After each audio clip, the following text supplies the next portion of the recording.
Καλημέρα σας. Σας καλωσορίζω στην πρώτη συνάντηση του Κινήματος Αλληλεγγύης Ελευθέρων Επαγγελματιών Ελλάδος.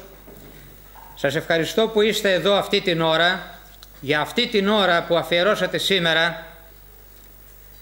Δεσμεύομαι να είναι η αρχή, ώστε να είμαστε όλοι υπερήφανοι ότι πράξαμε τα μέγιστα για εμάς και για τις επόμενες γενιές.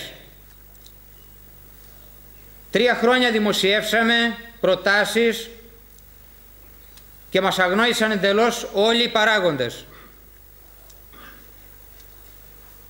Και αποφασίσαμε εμείς οι Έλληνες και Ελληνίδες πολίτες που βλέπουμε τα 3 τελευταία χρόνια τις υπεράνθρωπες προσπάθειές μας χωρίς αντίκρισμα, το κράτος να μας ζητάει όλο και περισσότερα, ενώ οι εισπράξεις μας μειώθηκαν στο 1/3 προς τα προηγούμενα έτη, συμφωνήσαμε και αποφασίσαμε την ίδρυση πολιτικού φορέα με το όνομα Κίνημα Αλληλεγγύης Ελευθέρων Επαγγελματιών Ελλάδος. Η κατάθεση έγινε στον Άριο Πάγο στις 28 Ενδεκάτου του 12. Η ίδρυση του κόμματος έγινε με πορεία προς την εξουσία για την εφαρμογή δίκαιων μέτρων. Πριν από την ίδρυση του κόμματος συγκεντρώσαμε 200 υπογραφές για να καταθέσουμε μήνυση κατά του ΤΕΒΕ που ονομάστηκε ΟΑΕ. Απευθυνθήκαμε σε δικηγορικά γραφεία που αναλαμβάνουν διοικητικά και διεθνή δικαστήρια και μας απάντησαν ότι οι νόμοι δεν αλλάζουν με δικαστήρια. Οι νόμοι αλλάζουν μόνο μέσα από τη Βουλή. Το Κίνημα Αλληλεγγύης Ελευθέρων Επαγγελματιών Ελλάδος είναι κίνηση πολιτών με κοινωνικό πρόσωπο για την είσοδο στη Βουλή για την εφαρμογή δίκαιων μέτρων. Η Ελλάδα έφτασε τα προηγούμενα χρόνια σε υψηλά επίπεδα ανάπτυξης λόγω της εργατικότητας των Ελλήνων. Ανάπτυξη είναι η εργατικότητα των αγροτών, των ελευθέρων επαγγελματιών, των βιοτεχνών. Ανάπτυξη δεν είναι οι διορισμοί υπεράριθμων υπαλλήλων στο δημόσιο και οι μισθοί του δημοσίου να πληρώνονται με δάνεια. Η πηγή της ανάπτυξης είναι ο ιδιωτικός τομέας. Χωρίς τον ιδιωτικό τομέα ούτε ένας μισθωτός ούτε ένας συνταξιούχος θα υπήρχε πάνω στη γη. Όμως όλα αυτά τα χρόνια στην εξουσία, εκεί που παίρνονται οι αποφάσεις για το μέλλον το δικό μας, για το μέλλον της πατρίδας μας, βρέθηκαν άνθρωποι κακοδιαχειριστές. Κακοδιαχειριστές του ιδρώτα μας, κακοδιαχειριστές του πλούτου της Ελλάδος και συνεχίζουν να βρίσκονται στην εξουσία άνθρωποι της ίδιας νοοτροπίας. Κυβερνήτες που δεν εργάστηκαν ποτέ για την ανάπτυξη, κυβερνήτες που συνεχίζουν και σήμερα με αντισυνταγματικά μέτρα να εξοντώνουν το 70% των Ελλήνων πολιτών. Στις εκλογές ψηφίστηκαν για αυτά που έλεγαν ότι θα κάνουν. Εμείς οι πολίτες δεν έχουμε καμία ευθύνη όταν δεν λειτουργεί συντεταγμένη και ευνομούμενη πολιτεία, η οποία πολιτεία αντί να στηρίζει τις θέσεις εργασίας που εμείς δημιουργήσαμε, οι ελεύθεροι επαγγελματίες, οι αγρότες, οι βιοτέχνες, καταστρέφει τα πάντα. Κάποιοι πιστεύουν ότι φταίμε εμείς οι πολίτες. Οι πολίτες δεν έχουν καμία υποχρέωση να έχουν οικονομολογική συνείδηση και γνώση. Αυτό είναι έργο της πολιτείας πρωτίστως. Εμείς οι πολίτες θα έχουμε ευθύνη μόνο αν την επόμενη φορά δεν πάρουμε στα χέρια μας την τύχη και το μέλλον το δικό μας, των παιδιών μας και της πατρίδας μας. Δεν θα περίμενα από κανένα γονέα να πει μη διορίζετε το δικό μου παιδί στο δημόσιο γιατί θα πέσει το κράτος έξω. Αυτή είναι η οικονομολογική συνείδηση. Αν κάποιοι στην εξουσία περιμένουν οικονομολογική συνείδηση από τον απλό πολίτη που θέλει να έχει ένα πιάτο φαγητό, κάνουν λάθος και δεν πρέπει να δίνουμε συγχωροχάρτη σε καμία εξουσία λέγοντας φταίμε και εμείς. Όχι, δεν φταίμε εμείς. Η συντεταγμένη πολιτεία, οι αρχές της πολιτείας είναι υποχρεωμένες να οργανώσουν την πολιτεία έτσι ώστε να έχουμε όλοι δουλειά, να έχουν όλοι οι Έλληνες δουλειά, όλοι οι πολίτες να βρίσκουν δουλειά. Και όχι οικονομολογική συνείδηση, θα το πω ακόμα μία φορά, όχι να ζητάνε οικονομολογική συνείδηση από τον πολίτη. Τότε θα ήμασταν εμείς Υπουργοί Οικονομικών, θα ήμασταν εμείς Υπουργοί Ανάπτυξης και θα είχαμε ευθύνη. Εμείς έχουμε ευθύνη να έχουμε την οικογένειά μας χορτάτη, τα παιδιά μας αποκατεστημένα. Τα 35 τελευταία χρόνια, όπου μεγάλωσαν 3 γενιές, από 13 μέχρι 24 χρονών, είναι μια γενιά νέων που βγαίνει στην αγορά. Μεγάλωσαν και βγήκαν στην αγορά με ένα όραμα, μία θέση στο δημόσιο. Αυτό το πρώτο κακό μήνυμα προς την νεολαία. Αυτό δεν είναι όραμα. Αυτό είναι η καταστροφή όλων. Και η ευθύνη είναι των κυβερνήσεων. Δεύτερο κακό μήνυμα προς τους νέους είναι αυτό που ακούγεται συχνά στα μέσα μαζικής ενημέρωσης από σημαίνοντα πρόσωπα της πολιτικής ζωής, ότι το κεφάλαιο πίνει το αίμα του εργαζόμενου. Αν αυτό το παιδί ακούει αυτά τα λόγια από 12, 15, 18 χρονών, δεν πάει ποτέ για δουλειά. Σου λέει, πού να πάω για δουλειά, θα μου πιούν το αίμα. Αυτά δεν είναι λόγια από σοβαρούς ανθρώπους. Δηλαδή μην πάτε για δουλειά. Το συμπέρασμα είναι μην πάτε για δουλειά, αφού όλοι έξω είναι κεφάλαιο. Το ντόπιο και ξένο κεφάλαιο πίνει το αίμα του εργαζόμενου. Το ακούμε κάθε μέρα στην τηλεόραση. Αυτό το μήνυμα περνάει στο υποσυνείδητο των νέων και γενικά των ανθρώπων. Τέτοια μηνύματα πρέπει να έχουν αντίλογο και να καταγγέλλονται από εκλεγμένους εκπροσώπους και μεμονωμένους επιστήμονες, παιδαγωγούς, ψυχολόγους και κοινωνιολόγους. Να καταγγέλουν ότι αυτά τα μηνύματα οδηγούν στην απαξίωση της εργασίας και το καταστροφικό έργο της εξουσίας ολοκληρώνεται με το δικαίωμα της απεργίας να είναι ιερό. Προηγουμένως το δικαίωμα της εργασίας τι ήταν? Δεν είναι ιερό. Όταν λέμε το ντόπιο και ξένο κεφάλαιο πίνει το αίμα του εργαζόμενου, τότε το δικαίωμα της εργασίας είναι καταραμένο. Και κάθε μέρα ακούμε το δικαίωμα της απεργίας είναι ιερό. Η εργασία είναι δεδομένη? Δεν είναι δεδομένη. Εμείς τη δημιουργούμε. Αν η εργασία ήταν δεδομένη, τότε θα ασχολούμασταν με την απεργία. Δεν είναι δεδομένη η εργασία. Τη δημιουργούμε εμείς και πρέπει να υπάρχει πρωτίστως σεβασμός σε όσους δημιουργούν εργασία. Εργασία για τον εαυτό μας, εργασία για έναν ακόμα εργαζόμενο, για 10, για 20 εργαζόμενους. Έτσι είναι, διότι στην Ελλάδα όποιος εργάζεται δικάζεται. Αυτό είναι το αποτέλεσμα. Δεν προστατεύεται. Κάθε μέρα στις ειδήσεις ακούμε για κατάχρηση δημοσίου χρήματος και σπανίως ακούμε για διαλεύκανση των υποθέσεων αυτών. Και αυτό είναι ένα αρνητικό μήνυμα. Όλοι τρώνε, κανένας δεν δικάζεται. Αυτό το μήνυμα περνάει στους νέους και σε όλους εμάς. Πριν 2 χρόνια, το πρώτο εξάμηνο του 2011, ο στόχος του Υπουργείου Οικονομικών ήταν η μείωση των δημοσίων δαπανών κατά 50%. Την είδαν τη σπατάλη ότι είναι πολύ μεγάλη και είπαν να κάνουν 50% μείωση των δημοσίων δαπανών. Το αποτέλεσμα ήταν συν 5%. Έπεσαν έξω 105%. Ο στόχος ήταν 50% και έγινε 105%. 105% έξω έπεσαν σε σπατάλη του δημοσίου τομέα. Η σπατάλη μεγάλωσε αντί να μειωθεί μέσα στην κρίση. Το 2012 ζήτησαν 33 εκατομμύρια οι προϊστάμενοι ενός Υπουργείου για φρεσκάρισμα του κτηρίου. Συνεχίζουν ακόμα οι κρατούντες να ζητάνε χρήματα που νομίζουν ότι βγαίνουν από μία μηχανή που κόβει χρήματα. Για το κίνημα αλληλεγγύης ελευθέρων επαγγελματιών Ελλάδος, καμία πληρωμή δεν θα γίνεται στο δημόσιο χωρίς δευτεροβάθμιο έλεγχο ορκωτής επιτροπής. Τα μέσα μαζικής ενημέρωσης όλα αυτά τα χρόνια έστρεψαν τους δημοσίους υπαλλήλους, και κακώς τους ονομάζουν υπαλλήλους, είναι δημόσιοι λειτουργοί. Η σωστή λέξη είναι δημόσιοι λειτουργοί.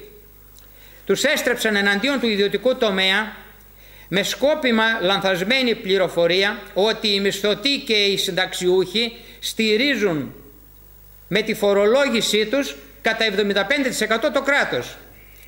Αυτό το παραμύθι πρέπει να σταματήσει, διότι αυτός που δεν παράγει τίποτα παρά μόνο καταναλώνει με χρήματα των κρατικών ταμείων, δεν προσφέρει στην ανάπτυξη, στην παραγωγή, στις εξαγωγές και στο πλεόνασμα του πρωτογενούς τομέα παρά ελάχιστα. Οι δημόσιοι λειτουργοί ας αναθεωρήσουν, διότι τα δικά τους τέκνα θα είναι πιο άνεργα από τα τέκνα των άλλων επαγγελματιών αγροτών, διότι θα έχουν έλλειψη βιωμάτων στον ελεύθερο χώρο, στο ελεύθερο επάγγελμα.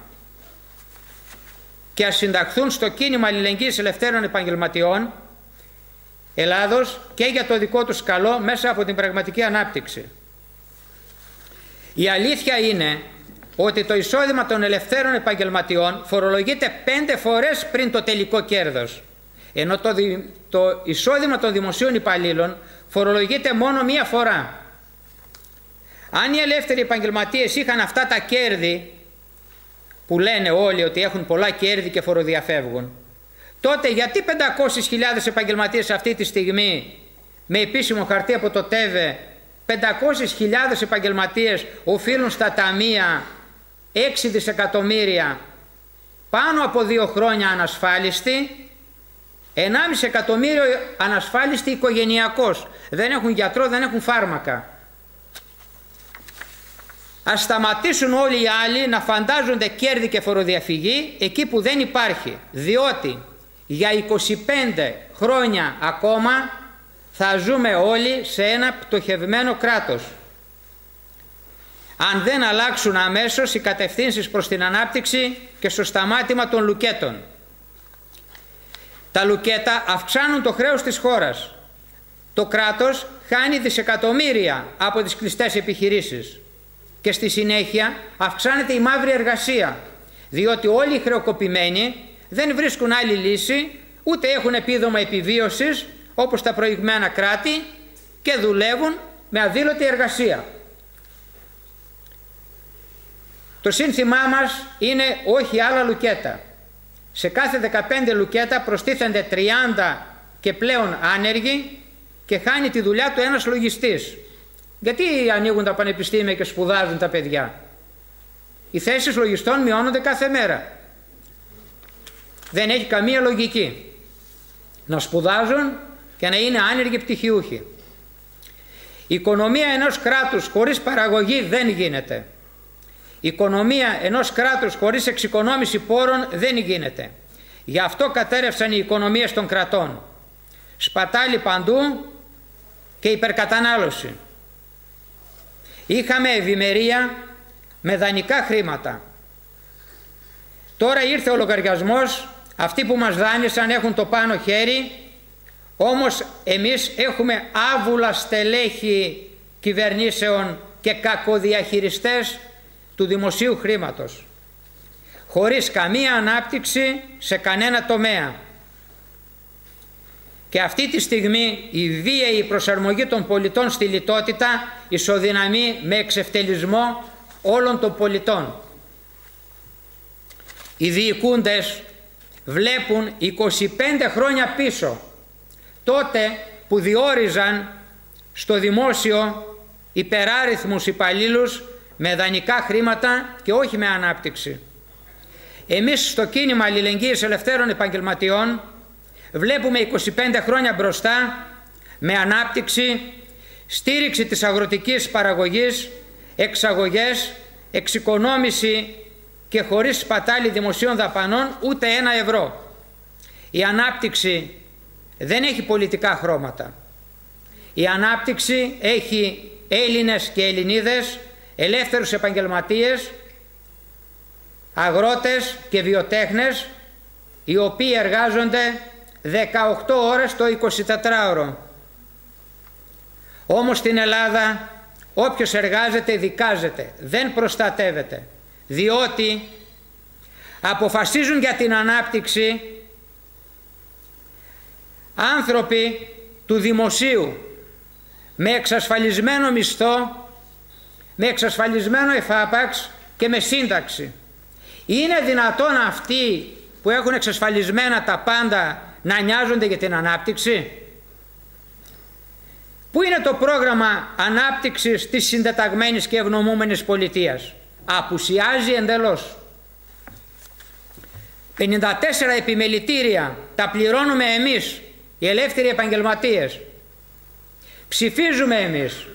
Βγαίνουν 54 πρόεδροι και αυτοί ψηφίζουν πρόεδρο Ομοσπονδίας Ελλάδος, δηλαδή ο Πρωθυπουργός των Ελευθέρων Επαγγελματιών. Έχετε ακούσει κάποια πρόταση και καταγγελία για τους παράλογους νόμους πριν από την κρίση ή τώρα μέσα στην κρίση?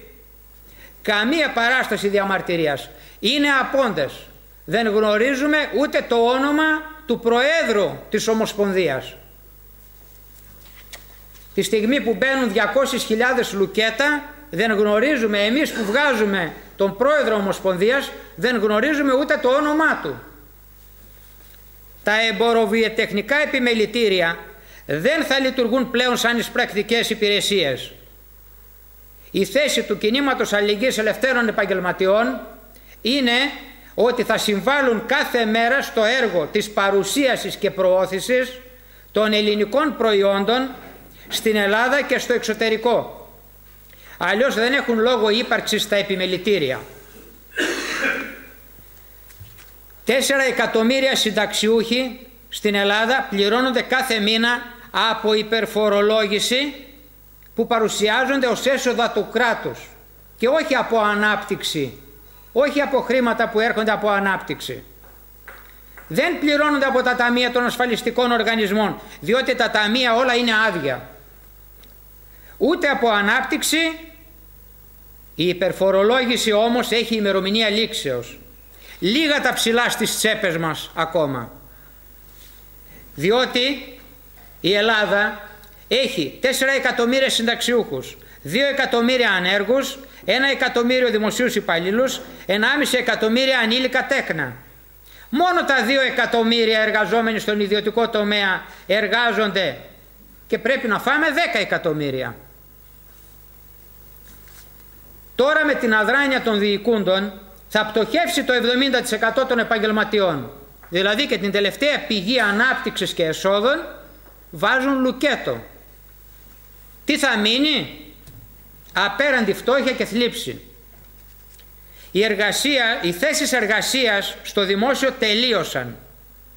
Στους 100 νέους ένας θα προσλαμβάνεται πλέον.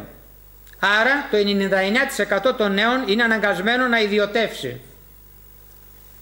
Τέκνα των αγροτών, των επαγγελματιών και των δημοσίων υπαλλήλων έχουν ως μόνη επιλογή τον ιδιωτικό τομέα. Αν δεν αλλάξουν τώρα οι παράλογοι νόμοι που καταστρέφουν τον ιδιωτικό τομέα, θα είμαστε όλοι άνεργοι σε ένα πτωχευμένο κράτος. Για ανάπτυξη χρειάζεται άμεση αλλαγή αντιαναπτυξιακών νόμων και αλλαγή στελεχών στις θέσεις των διοικούντων, διότι αλλιώς η κοινωνική και η οικονομική κατάσταση θα χειροτερεύει για ακόμα 25 χρόνια. Όμως οι υποψήφιοι ηγέτες εμάς μας θυμούνται μόνο προεκλογικά ότι η μικρομεσαία επιχείρηση είναι η ραχοκοκαλιά της εθνικής οικονομίας και μας ξεχνάνε το ίδιο βράδυ των εκλογών. Όλοι εμείς οι ελεύθεροι επαγγελματίες μαζί με τα μέλη των οικογενειών είμαστε πάνω από 1,5 εκατομμύριο πολίτες ανασφάλιστοι. Με την πρόταση του κινήματος αλληλεγγύης ελευθέρων επαγγελματιών ως πρώτη επιλογή ασφάλισης 150 ευρώ το μήνα επί 500.000 επιχειρήσεις που δεν μπορούν να πληρώσουν τα 400-450 ευρώ, τα 150 όλοι μπορούν να τα δώσουν. Επί 12 μήνες το ταμείο του ΤΕΒΕ θα έχει έσοδα 900 εκατομμύρια ετησίως. και όλοι εμείς θα έχουμε ασφάλεια. Ενώ τώρα με μηνιαία απέτηση εισφοράς 400 έως 450 ευρώ το ΤΕΒΕ έχει 0 ευρώ έσοδα και όλοι εμείς είμαστε ανασφάλιστοι. Δέσμευσή μας την επόμενη της ορκομοσίας κυβέρνησης, από οποιαδήποτε θέση συμμετέχουμε, κανένας επαγγελματίας δεν θα οφείλει ΤΕΒΕ που το ονόμασαν και ΟΑΕ. Απόλυτη δικαιοσύνη, δεν θα αδικηθεί κανένας. Για όσες εισφορές έχει δώσει ο καθένας θα λάβει την ανάλογη σύνταξη. Και αυτή τη στιγμή οι συνταξιούχοι του ΤΕΒΕ που υπολογιζόταν ότι θα πάρουν 1.400 ευρώ παίρνουν 900. Τα χρήματα που έδωσαν τόσα χρόνια όλοι οι ασφαλισμένοι δεν κεφαλαιοποιήθηκαν. Ενώ στις χώρες του εξωτερικού τα χρήματα που πληρώνονται στα ασφαλιστικά ταμεία κεφαλαιοποιούνται. Και όταν φεύγει ένας εργαζόμενος ρωτάνε θα πάρετε τα χρήματά σας ή θα τα αφήσετε μέσα για σύνταξη. Είναι μέσα κεφαλαιοποιημένα. Στην Ελλάδα είναι άδεια τα ταμεία διότι τα πήραν και δεν ξέρουμε τι έγιναν. Ακόμα ηχούν στα αυτιά μας οι λέξεις των δημοσιογράφων, ήταν δομημένα τα ομόλογα. Τα χρήματα των ταμείων τα παίξαν ομόλογα και δεν ξέρουμε ακόμα αν ήταν δομημένα. Είναι ανύπαρκτα. Δεν μπορεί κανένας να βρει που πήγαν τα εκατομμύρια που πληρώσαμε στα ταμεία τόσα χρόνια με υδρότα. Όχι λογιστικά όπως γίνεται στο δημόσιο, σου κρατάω και 1.000 ευρώ με το στυλό, γράφω και 1.000 ευρώ για σύνταξη. Είναι με υδρότα βγαλμένα τα χρήματα του ελεύθερου επαγγελματία και πληρωμένα στο ταμείο του ΤΕΒΕ και σε όλα τα ταμεία. Η πρότασή μας τώρα αυτή τη στιγμή που χρωστάνε 500.000 ελεύθεροι επαγγελματίες στο ΤΕΒΕ είναι ο συμψηφισμός των οφειλών προς τα προηγούμενα έτη. Διότι ανεβάζουν κατηγορία κάθε 3 χρόνια, χωρίς να μας ρωτήσουν. Κάθε 3 χρόνια ανεβάζουν κατηγορία και πληρώνουμε περισσότερα ασφάλιστρα. Τελικά δεν μπορεί κανένας να πληρώσει και αυτή τη στιγμή το 70% των επαγγελματιών δεν πληρώνει ΤΕΒΕ. Είναι ένα πτωχευμένο ταμείο χωρίς καμία ελπίδα ότι θα ανακάμψει ποτέ με αυτά που ζητάει. Εμείς ζητάμε το συμψηφισμό των οφειλών προς τα προηγούμενα έτη σε μικρότερη κατηγορία και με την σύμφωνη γνώμη μας να πάρουμε μικρότερη σύνταξη, αλλά να έχουμε και εμείς ασφάλεια, να έχει και το Ταμείο εισπράξεις. Και να καταργηθούν και τα 50 ευρώ που δίνουμε όταν πάμε για ρύθμιση. 50 ευρώ, χαράτσι λεγόμενο, που δεν είναι ελληνική λέξη και κακώς τη χρησιμοποιούν όλα τα κανάλια, ας βρουν μια άλλη λέξη να λέγεται υπερφορολόγηση και όχι χαράτσι. Με το καλημέρα στο ταμείο του ΤΕΒΕ αφήνουμε 50 ευρώ και αυτό το 50 δεν περνάει πουθενά. Αυτή τη στιγμή που δεν έχουμε ίσπραξη, που δεν μπαίνει πελάτης στα μαγαζιά, δίνουμε 50 ευρώ για να μας ανοίξουν το φάκελο. Αυτό είναι το ΤΕΒΕ ΟΑΕ. Να έχουμε ελεύθερη επιλογή κατηγορίας και να αρχίζει από τα 150 ευρώ. Ασφάλεια το μήνα. Είναι χρήματα που όλοι μπορούμε να τα δώσουμε. 150 ασφάλεια ευρώ το μήνα και να έχουμε εμείς ιατρική περίθαλψη και το ταμείο να έχει έσοδα. Και να σταματήσουν αμέσως οι δικαστικές διώξεις του ΤΕΒΕ προς τους 500.000 υπερχρεωμένους οφειλέτες. Διότι έτσι μας εξαντλεί και δικαστικά. Στο τελευταίο χαρτί του ΤΕΒΕ οι ληξιπρόθεσμες οφειλές μεταφέρθηκαν στην εφορία. Συνεργάζεται το Ταμείο με την εφορία και ζητάει αυτά τα υπέρογκα ποσά. Η άποψή μας είναι ότι αυτοί που αποφασίζουν είναι εκτός τόπου και χρόνου. Το κίνημα αλληλεγγύης ελευθέρων επαγγελματιών Ελλάδος είμαστε το μόνο κόμμα κατά των παράνομων χρεώσεων του ΤΕΒΕ. 1.000 ευρώ μας χρεώνει για ιατροφαρμακευτική περίθαλψη χωρίς να έχουμε ιατροφαρμακευτική περίθαλψη. Και αν χρωστάμε 3 χρόνια, 3.000 ευρώ είναι μέσα, δεν αφαιρούνται στον συμψηφισμό. Ενώ βιβλιάριο δεν είχαμε οι 3.000 που ανήκουν στην ιατροφαρμακευτική περίθαλψη μένουν μέσα. Ούτε γιατρό είχαμε και πληρώνουμε και τα χρήματα.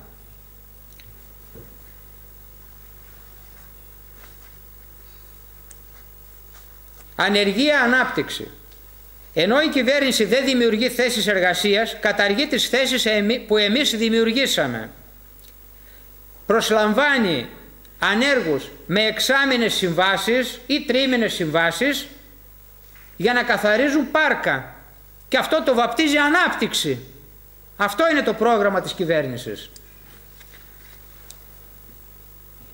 Η δεύτερη πρότασή μας για την ανεργία είναι 150 ευρώ κατώτατο μηνιαίο επίδομα επιβίωσης σε 1,5 εκατομμύριο πολίτες άνω των 18 ετών ανέργους, στρατιώτες, φοιτητές που έχουν μηδενικό εισόδημα και με υποχρέωση όλων αυτών των παιδιών και των ανέργων να κάνουν φορολογική δήλωση με αποδείξεις 1.500 ευρώ.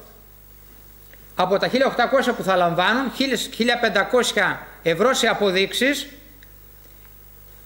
για να συνεχίσουν να παίρνουν το επίδομα. Έτσι μπαίνουν και στη φορολογική συνείδηση, την οποία όλοι λένε ότι δεν υπάρχει στην Ελλάδα φορολογική συνείδηση.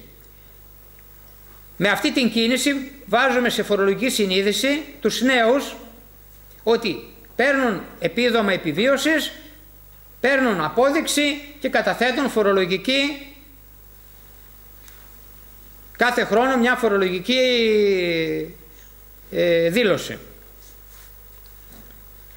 Με αυτά τα 150 ευρώ που θα πέσουν στην αγορά από κάθε άτομο, συνολικά κάνει 2,5 δισεκατομμύρια το χρόνο. Όμως θα έχουν αυτά τα 1,5 εκατομμύρια άνεργοι, θα έχουν για τα μικροέξοδά τους,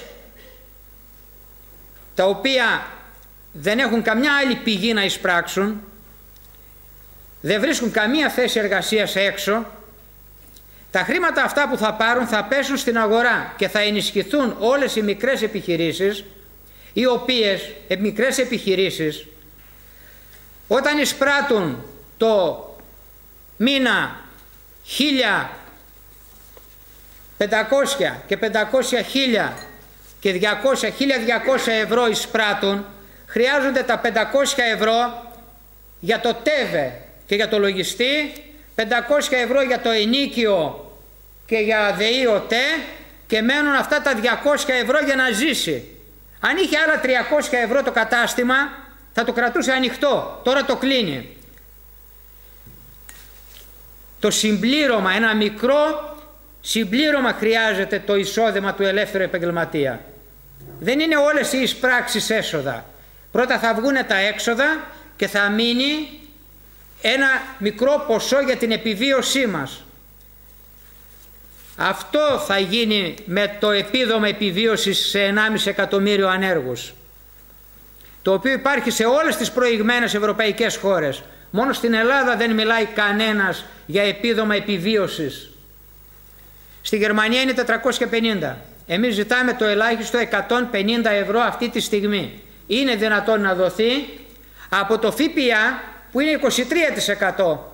Όλοι ζητάνε να κατεβεί το ΦΠΑ στο 18%. Ας μείνει στο 23% και ας δοθεί εκεί στις λαϊκές τάξεις που λέγονται λαϊκές, για να ενισχυθεί το εισόδημα των μικρών επιχειρήσεων.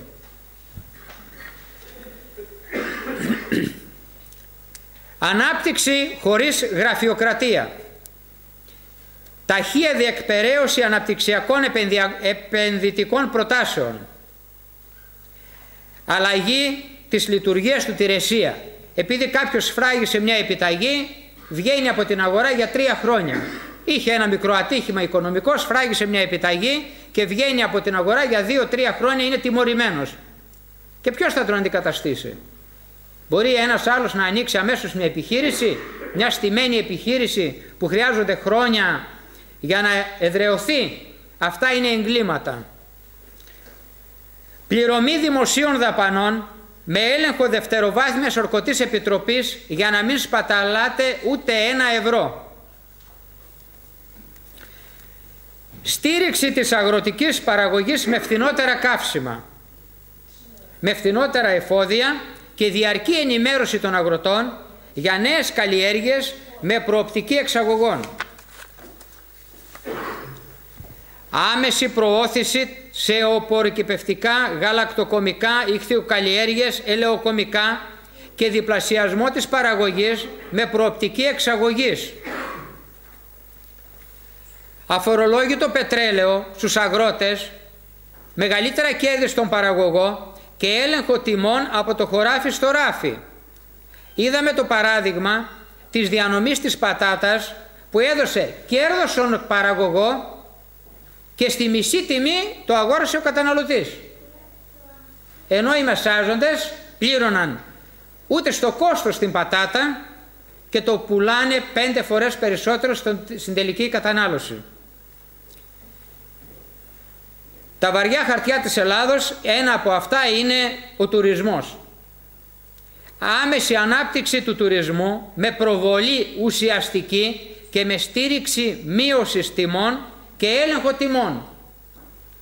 5 χρόνια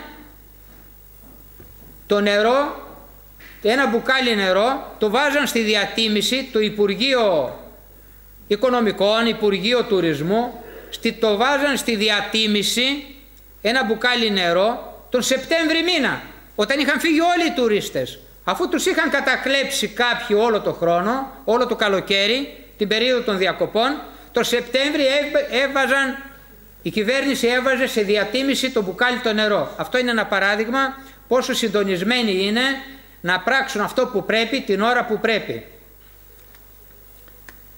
Φορολόγηση.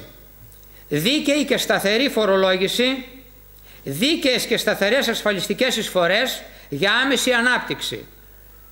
Μπορεί να γίνει και μείωση ασφαλίστρων στο ΙΚΑ, διότι κανένας εργοδότης δεν μπορεί να πληρώνει τις ασφαλιστικές εισφορές που πλήρωνε πριν 5-10 χρόνια, όταν υπήρχε εργασία και υπήρχαν χρήματα. Αυτή τη στιγμή δεν μπορεί να πληρώσει αυτά τα χρήματα. Με την ίδια λογική που θα πρέπει να μειωθεί στο 1/3 η εισφορά στο ΤΕΒΕ, με την ίδια λογική να μειωθούν κατά ένα μέρος και οι εισφορές στο ΙΚΑ. Φόρος επιτιδεύματος στους ελεύθερους επαγγελματίες γίνεται για κάθε δραστηριότητα. Δηλαδή αν έχουμε 3 μικρά μαγαζάκια το ένα δίπλα στο άλλο, επειδή είναι διαφορετικός ο χώρος, έχουμε 3 ταμιακές μηχανές. Ανήκουν σε έναν μόνο ιδιοκτήτη.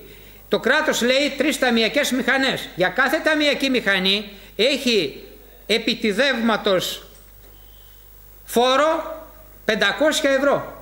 Εάν ήταν ενωμένα τα 3 μαγαζάκια και είχε μία ταμιακή, θα πλήρωνε 500. Τώρα πληρώνει 500 για την κάθε ταμιακή, δηλαδή 1500 ευρώ. Γιατί έχει 3 ταμιακές μηχανές σε 3 μαγαζάκια, το οποίο μπορεί να είναι δίπλα στο άλλο. Το ένα δίπλα στο άλλο, ενωμένα.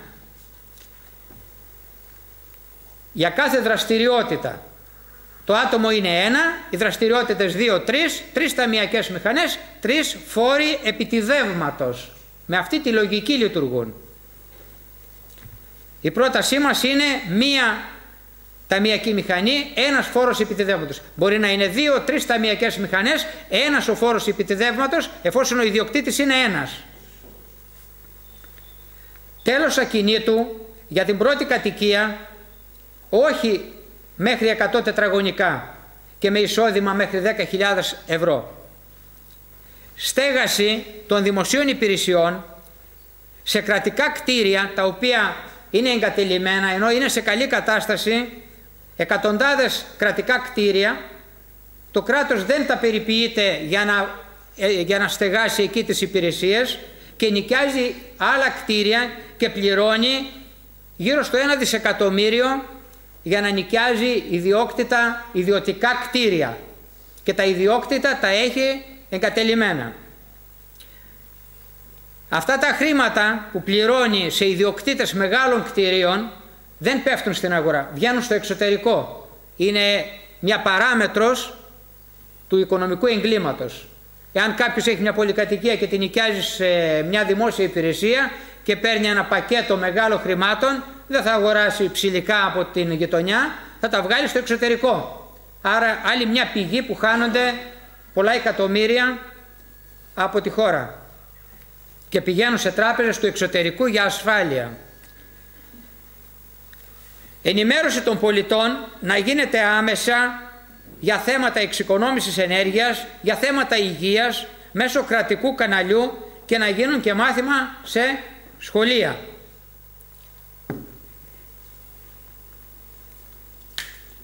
Να υπάρχει κρατική τηλεφωνική γραμμή για επικοινωνία πολιτών, να ακούγονται οι παρατηρήσεις των πολιτών και να λαμβάνονται υπόψη, γιατί μπορεί με αυτόν τον τρόπο να βελτιωθούν πολλοί νόμοι. Για την παιδεία. Αυτή τη στιγμή η παιδεία χρειάζεται παιδαγωγούς, ψυχολόγους και κοινωνιολόγους να συντάξουν κείμενα για το δημοτικό, για το γυμνάσιο και για το λύκειο και να διδάξουν ώστε να μπει τάξη στην αταξία των νέων, αταξία σκέψεων και λόγων, διότι δεν έχουν προσανατολισμό για το μέλλον τους.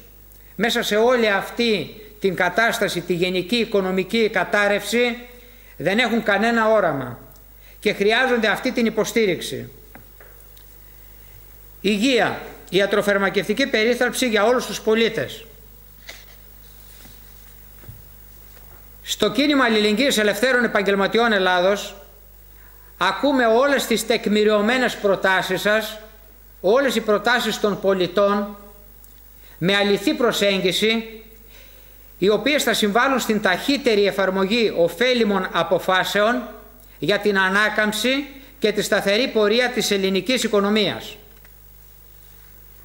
Στις επόμενες εκλογές είμαστε 4 εκατομμύρια Έλληνες πολίτες απαξιωμένοι. Έχουμε το κίνημα αλληλεγγύης ελευθέρων επαγγελματιών για να συνεχίσουμε να υπάρχουμε. Λέμε όχι στα λουκέτα, ναι στην ανάπτυξη και στις θέσεις εργασίας. Δεν είναι καθόλου παράλογο ο στόχος να είναι πάνω από 150 βουλευτές, διότι οι νόμοι αλλάζουν μόνο μέσα από τη Βουλή. Σας ευχαριστώ που ήσασταν εδώ σήμερα.